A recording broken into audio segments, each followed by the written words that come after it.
শিকড় শুদ্ধ ফেসিবাদের বিষ বৃক্ষ উপরে ফেলার কথা না? তোর যা করা সেটা না কইরা রাত বিরাত ওই মতির দণ্ডে তেল মালিশ করতে যাস কে? দেশে কি যোগ্য লোকের আকাল পড়িছে? কেন তোদের বাইসা বাইসা মতির ভাতারদের তুলে আনতে হইতেছে? কে চালাইতেছে তোদের? চালাইতেছে কে তোদের? এটা বলতে হবে তো। আমি প্রথমে আপনাদের কাছে ক্ষমা চাচ্ছি। আমাদের মাহফুজ বলেছে আমাদের ব্যর্থতা আছে, ভুল আছে। আপনাদের প্রতি আমাদের অনেক অনেক অনেক বেশি দায়িত্বশীল হওয়া উচিত ছিল। আসসালামু আলাইকুম। এইবার পিনাকি ভট্টাচার্য তিনি রেগে গেলেন। তিনি রেগে গেলে কি হবে আপনারা তা বুঝতেই পারছেন। দর্শক শ্রোতা, অন্তর্বর্তীকালীন সরকারের আইন উপদেষ্টা আসিফ নজরুল তিনি কিন্তু ক্ষমা চেয়েছেন এবং প্রধান উপদেষ্টা আমাদের ডক্টর মোহাম্মদ ইউনূস আইন উপদেষ্টা সেই সাথে স্বাস্থ্য উপদেষ্টা তারা কি পদত্যাগ করবে, তারা কি দেশ ছেড়ে পালিয়ে যাবে এবং তাদেরকে কঠিন এক হুঁশিয়ারি বার্তা দিয়েছেন এইবার পিনাকি ভট্টাচার্য। কথা বেশি বাড়াবো না, গুরুত্বপূর্ণ ভিডিওটা আপনাদের সাথে শেয়ার করব। আশা করছি ভিডিওটা না টেনে শুরু থেকে শেষ পর্যন্ত দেখেন কি বলছেন এবার পিনাকি ভট্টাচার্য। শুনেন আমি কি বলছিলাম। অনেকের রিজার্ভেশন আছে ছাত্রদের উপদেষ্টা পরিষদে নেওয়ার ক্ষেত্রে। আমি মনে করি যে এইটা একটা পজিটিভ কাজ হয়েছে এবং এটা একটা ইন্টারেস্টিং এক্সারসাইজ হয়েছে। এটার জন্য আমি অভিনন্দন জানাই। এই এক্সপেরিমেন্ট যদি সফল হয় তাহলে বাংলাদেশের রাজনীতির চেহারা কিন্তু পাল্টে যাবে। এই এক্সারসাইজটা খুব ভালো হয়েছে। এক্সপেরিমেন্টটা সফল হলে তরুণদের ব্যাপকভাবে রাজনীতিতে আকৃষ্ট করা যাবে এবং আমি মনে করি এই এক্সপেরিমেন্ট সফল হবে। 2 নাম্বার, বেশিরভাগ উপদেষ্টা অপদার্থ, এরা কোনো রেজাল্ট ডেলিভার করতে পারবে না। কথা সত্য কিনা বলেন? অপদার্থ এবং অথর্ব, জরাজীর্ণ, জীর্ণ শীর্ণ, বুইরা খাটাস। কেউ তাদের চাকরি দিত কিনা বলেন? কোন প্রতিষ্ঠানে তারা চাকরি পেত? বুড়াগুলার হাইপার টেনশন, ডায়াবেটিস, কেউ কেউ দেখেন অ্যাডাল্ট ডায়াপার পরে পেশাব ধরে রাখতে পারে না, প্রোস্টেটের প্রবলেম। মহিলাদের কথা আর কইলাম না। যাই হোক, 3 নাম্বার, অস্বচ্ছ প্রক্রিয়া, ব্যক্তিগত পছন্দ অপছন্দের উপর ভিত্তি কইরা উপদেষ্টা পরিষদ গঠিত হয়েছে এবং যে সমস্ত নিয়োগগুলো হইতেছে সেগুলো তাই। আমি আর কইলাম না, নাম ধইরা তিক্ততা তৈরি করতেছি না, আর অনেক তিক্ততা তৈরি করছি, আর করব না। 4 নাম্বার, সুপ্প একটা সমস্যা, এটা না সরাইলে ঝামেলা হবে।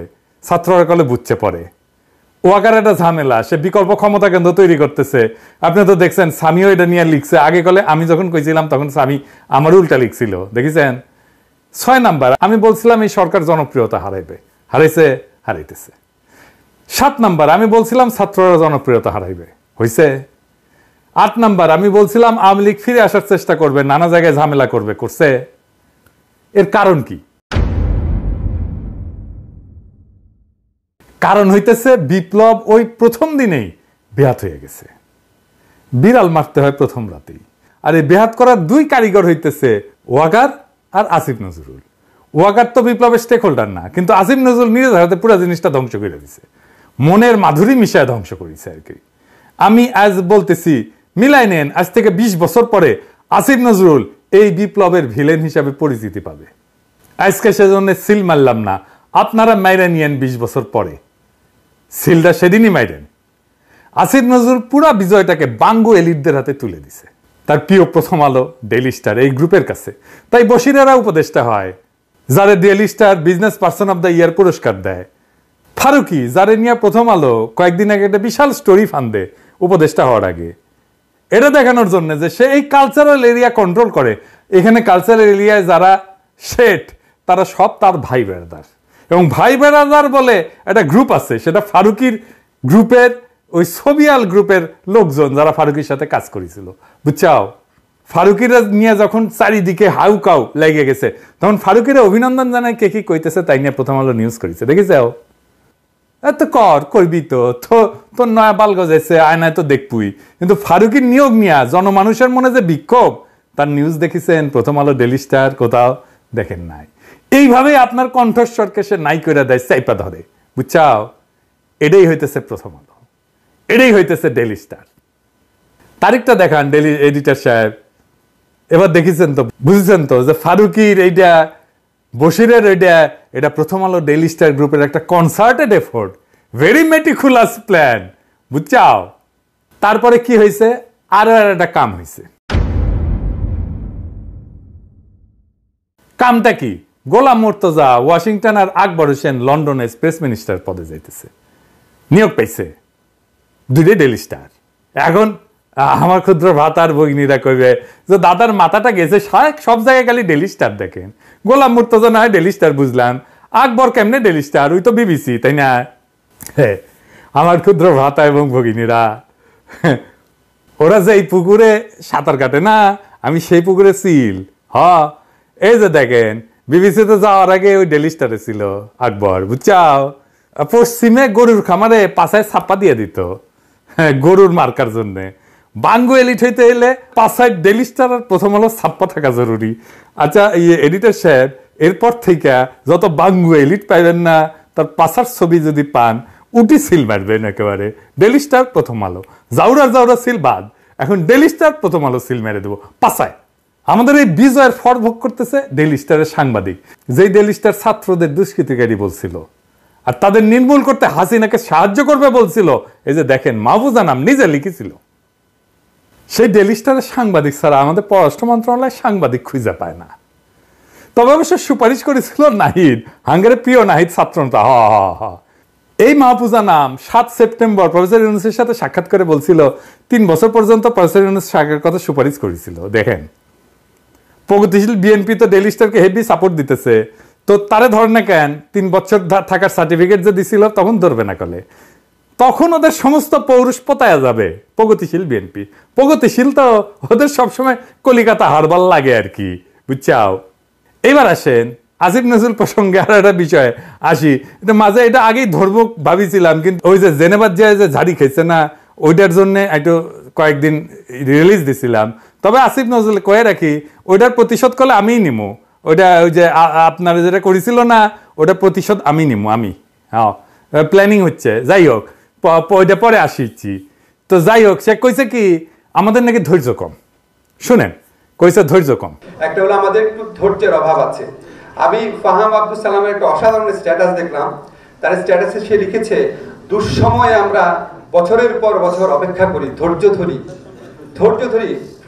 16টা বছর এই দেশের 90% মানুষ ধৈর্য ধরে বসেছিল, কারোর মধ্যে যন্ত্রণা দেখি নাই, অনেকের মধ্যেই দেখি নাই।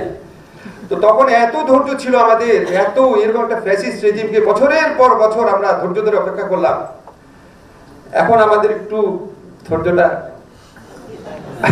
একটু রাখতে হবে। আসিফ নজরুলের ভাগ্য আসলেই ভালো যে আমি উপদেষ্টাদের গালি দিব না প্রতিশ্রুতি দিছি, নাইলে এমন একটা গালি দিতাম না। আজকে গালির দুঃখে বাসায় গিয়া বালিশ বুকে চেপে কাঁদতে ওই সারাদিন। আচ্ছা বলেন তো, সে কইল ধৈর্য কম। আমরা কোন জিনিস চাইয়া অধৈর্য হয়েছি কন তো? এই উপদেষ্টারা গালি খাইছে কি জন্যে বলেন তো? আমি কয়ে দিই, আসেন দেখি গালি খাই কি জন্যে। গালি খায় আহতদের চিকিৎসা না করা নিয়ে। আজ আহত ছাত্রদের উপর দিয়া গাড়ি চালাই দিছে স্বাস্থ্য উপদেষ্টা। শোনেন, আমার বানানো কথা না, শোনেন আহত ছাত্রের কাছেই, শোনেন উঠি ছিল, শোনেন ওর কাছেই।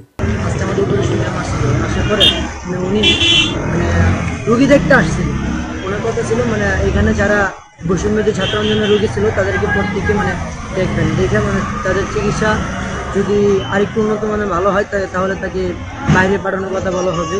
আর যাদেরকে এখানে ট্রিটমেন্ট করানো যায় তাদের এখানে একটু ভালোভাবে ডাক্তার করে চিকিৎসাটা করবে। কিন্তু সেই ক্ষেত্রে উনি আসার পরে উনি আপনার 5 থেকে 6 জন রোগী দেখছে। রোগী দেখার পরে উনি চলে যাইতেছেন। আর উনি আসছেন আপনার এই 4 তলায় এয়ার কেজল চারতলায় আসছেন। 4 তলায় আমাদের এই রোগী দেখতে আসছেন। 3 তলায় আমাদের বৈষম্যদের ছাত্র আন্দোলন রোগী আসছেন, ওই ফ্লোরেও যাওয়া হয়নি। তারপরে আমরা চলে যেতেছি। তারপরে আমরা কয়েকজন মিলে নিচে নামছি তার সাথে কথা বলার জন্য। ম্যাম আপনি আসছেন, আসার পরে আপনি 4-5 জন রোগী দেখে চলে যেতেছেন, তাহলে আমরা কি করছি? আমরা তো বৈষম্যদের ছাত্র আন্দোলন। আচ্ছা আমি আপনার যে একটা জিনিস দেখি যে আমার হাত, এই হাতটা আমার এখনো মুভমেন্ট হয় না। আমার হাতে এই ভিতরে যা আঙ্গুলগুলো সব একবারে ফুটে গেছে, ভিতরে হাড়গুলো ভিতরে সব ফুটে গেছে। পরে ওনার কাছে যাওয়ার পরে উনি আমাদেরকে কোনো ভাবতে দিল না, উনি চলে গেছেন। তারপরে আমরা বাধ্য হয়ে ওনার গাড়ি আটকানোর চেষ্টা করছি। গাড়ি আটকানোর চেষ্টা কেন করলাম? তাহলে আমাদের 3 জনকে গাড়ি চাপা দিছে। আমার গাড়ি চাপা দিয়ে আমার একবারে এই গলায় গাড়ির চাকরি নিয়ে আসছে। আরেক ভাইয়ের আহত ভাই, ওনার পায়ে গুলি লাগছে, ওই ভাইয়ের পায়ে গাড়ি তুলে দিছে। আরে এরকম আমাদের 3 জনকে এরকমটা করা হয়েছে। কিন্তু আসলে আমরা তো বৈষম্য বিরোধী ছাত্র আন্দোলনে আহত হয়েছে, উনি তো আমাদেরকে কোনো পাত্তা দেয়নি। আমরা মনে করেন রাস্তা দিয়ে ফুটপাতে মানুষ যেরকম ব্যবহার করেছে, আমরা তার কাছ থেকে এই সেম একই ব্যবহারটা পাইছি। দেখেন ওর হাতের কি অবস্থা হয়েছে গুলি খেয়ে, দেখেন। আর কি জন্য রাগি, আর কি জন্য গালাগালি করিয়ে গেলে। এই যে সামে কাটা মজুমদারদের দিয়ে জনপ্রশাসন চালায়, তাই না? সামে কাটা মজুমদাররা কে নিছে উপদেষ্টা পরিষদ? ওক নাও লাগবে কে? এই বুড়া খাটাস গুলারে মন্ত্রিসভায় আনা, এটা নিয়ে গেলে, তাই না? আর পিছে মুজিবের ছবি লাগা অফিস করা, প্রত্যেকটা তো করিচ্ছে। আজিম নজরুল নিজেও করিছে। আজিম নজরুলের সমালোচনা করছে ওই যে জামিল রে শিল্পকলা একাডেমির ডিরেক্টর বানাইছে সেই জন্য। এর ধৈর্য ধরার কি আছে? ওটা একটা কাম করে, আমরা প্রতিক্রিয়া দেখাই। তো প্রথম আলো ডেইলি স্টারের কাছে পাশা বর্গা দেয়, সেজন্য গালাগালি করি। জামিল আহমদকে শিল্পকলা বসাইছে, ওটা সরাইছে, সরায়নি। প্রথম আলো ডেইলি স্টারের সুপারিশে ফারুকি আর বসিতে উপদেষ্টা বানাইছে, গালি খাচ্ছে। আর কি বলছি যে আপনারা কোনো স্টেক হোল্ডারদের সাথে কথা বলেন না, আমরা সাহায্য করতে চাইলেও সেটা নেন না। এই তো মানে যে কোনো সরকার চালাইতে হলে তো স্টেক হোল্ডারদের সাথে কথা বলতে হয়। এটা শুধু অন্তর্বর্তীকালীন সরকার না, বা আমরা বিপ্লবের সাথে ছিলাম সেই জন্য না, যে কোনো সরকারকে স্টেক হোল্ডারদের সাথে কথা বলতে হয়। এটা সরকার চালানোর একটা বেসিক ফাংশন। আর কিছু নিয়ে বলছি কই আমরা ধৈর্য হারা হইলাম? আপনারা একটা ফাউল করেন আর আমরা প্রতিক্রিয়া দেখাই। এখনই হাসিনা স্টাইল শিখে গেছে, দেখেছেন? আর ফার্ম আমাকে কইছে এক্সপেকটেশন কমাইতে হবে। আপনি একটার পর একটা গণবিরোধী সিদ্ধান্ত নেবেন, আর কিছু কওয়া যাবে না। কি মজা! আবার দেখেন কি করছে, অভিযোগ করিচ্ছে। হাসিনার দুঃশাসন নিয়ে কোনো কথা নাই সোশ্যাল মিডিয়াতে, শুনেন। আপনারা বিভিন্ন সামাজিক যোগাযোগ মাধ্যমে দেখবেন শেখ হাসিনার দুঃসময়, অত্যাচার, গণহত্যা নিয়ে কোনো কথা নাই। কথা হচ্ছে এই সরকারের উপদেষ্টা কি করছে, হাসনাত কি করছে, নাহিদ কি করছে, আসিফ নজরুল কি করছে, সারাটা সময় এটা নিয়ে ব্যস্ত।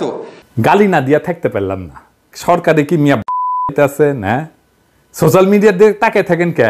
রাষ্ট্রটা তো হাতে দিয়ে দিছি, এই রাষ্ট্রের রিসোর্স নিয়ে বৈশা আপনারা পাবেন, আর আমরা ঘরের খেয়ে বনের মোস্তারে সোশ্যাল মিডিয়া আপনাকে কামলা খাটবো। তো মিয়া আপনাদের ধ্বজভঙ্গ তো বিয়া বসেছিলেন কেন?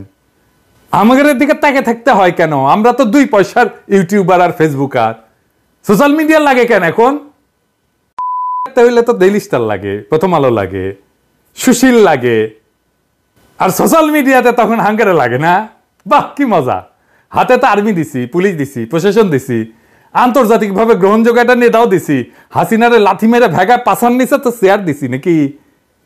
এক ডাকে হাজির হবে এরকম কয়েক লাখ আগুনের মতো পোলা পানো দিছি, তাও আপনার সোনাবাগি খারায় না কে? হ্যাঁ, প্রথম আলো ডেইলি স্টারের যে গোয়াপাতে দেন ওটা থেকে সার্ভিস নিতে পারেন না? এখন সোশ্যাল মিডিয়া লাগে, এখন মিয়া। হ্যাঁ, কিন্তু যেই পরিমাণ বাঁশই দিয়েছে এই পিনাকি ভট্টাচার্য, এইবার সেই বাঁশ খেতে যাচ্ছে হয়তোবা অন্তর্বর্তীকালীন সরকার। দেখেন তাদেরকে বসিয়েছে, ক্ষমতায় বসিয়েছে ছাত্ররা, এবং বাংলাদেশে কতগুলো ছাত্র তারা আহত হয়েছে এবং কি অবস্থায় রয়েছে হাসপাতালে আপনারা তা দেখতেই পাচ্ছেন। 2 দিন ধরে কি করছে স্বাস্থ্য উপদেষ্টা, আইন উপদেষ্টা তিনি ক্ষমাও চেয়েছে। যাই হোক, এই সকল কিছু ব্যর্থতা বিষয় নিয়ে কিন্তু অন্তর্বর্তীকালীন সরকার তারা মোটামুটিভাবে চাপে রয়েছে, এবং আমরা দেখেছি যে ইতিমধ্যেই অন্তর্বর্তীকালীন সরকারের প্রধান উপদেষ্টা ডক্টর মোহাম্মদ ইউনূস তিনি এই মুরব্বী সাহেব কিন্তু ইতিমধ্যেই তিনি স্বীকার করেছে যে আমাদের সময় খুব কম, আমরা দ্রুত সম্ভব নির্বাচনের ব্যবস্থা করব। তো পিনাকি ভট্টাচার্য যদি ধরে তাহলে কিন্তু আর কোনো ছাড়াছাড়ি নেই একদম। তারপরও আজকে উনি যেসব কথা বলেছে, যাই হোক ইতিমধ্যে আপনারা ভিডিওতেই জানতে পেরেছেন। তো ভালো থাকবেন, এবং অন্তর্বর্তীকালীন সরকার আসলে ব্যর্থ হলো কিনা শেষ পর্যন্ত কমেন্টে লিখবেন।